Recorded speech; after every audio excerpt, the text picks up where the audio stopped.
Morning basket, midday basket, evening basket, we've tried them all. But today I will share what is currently working for us.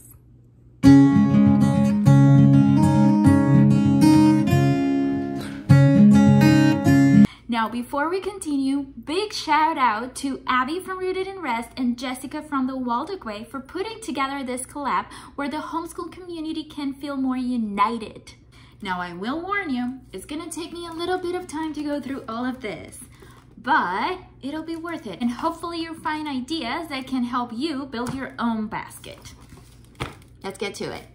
Now, this in our home is actually called the starter basket because we are not a morning family. We actually start our day very slow. We enjoy our breakfast, we go for a morning walk, we do our chores and family contributions, and when it's time to start our school day, which is usually happens after lunchtime, then this is where this basket comes in. From our different trial and errors, I discovered that my daughter actually prefers to start the day with doing her own independent work. I feel that maybe she feels that it sets the tone of herself to like mellow down and then get started with her school day. So that is why here I actually put her independent work, and that way she knows what to grab and what to get started with. Once she's done with that, we move on to the rest of the basket. So she would grab her independent handwriting. If there is anything marked on her math book, then she will do that as well. And when she's done with those two, she will call me and do her independent read aloud.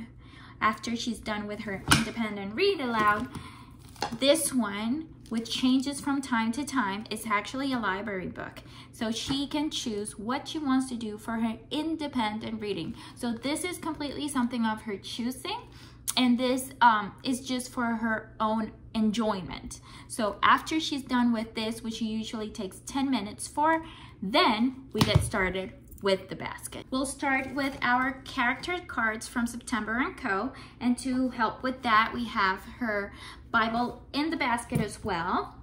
We'll then read the corresponding page for the kids' nature book. This is a book that gives you like snippets and ideas about nature, but it's throughout the whole year. So every day you can read a little paragraph that would give you really beautiful ideas on how you can help nature, or just information of like natural sciences in general.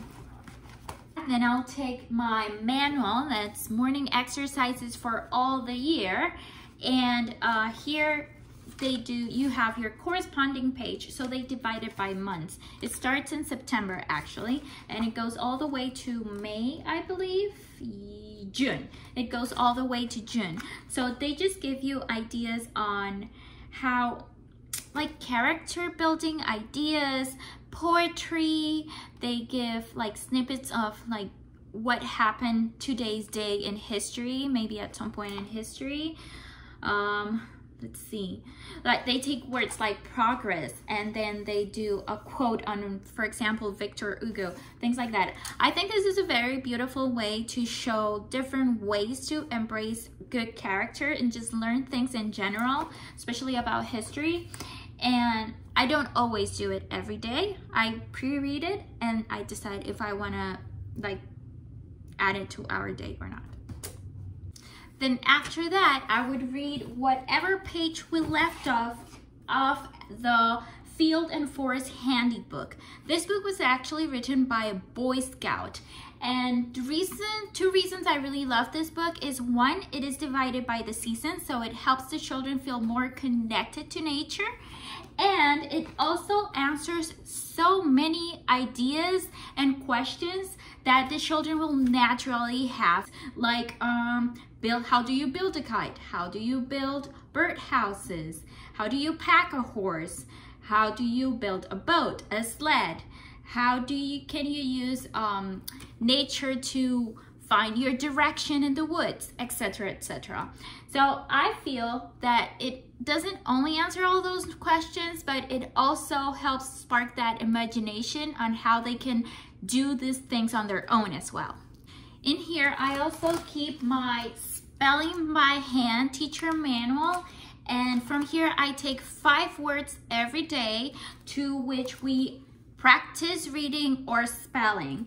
And with that, for that, I actually use my alphabet tiles from Treasures from Jennifer and this tray.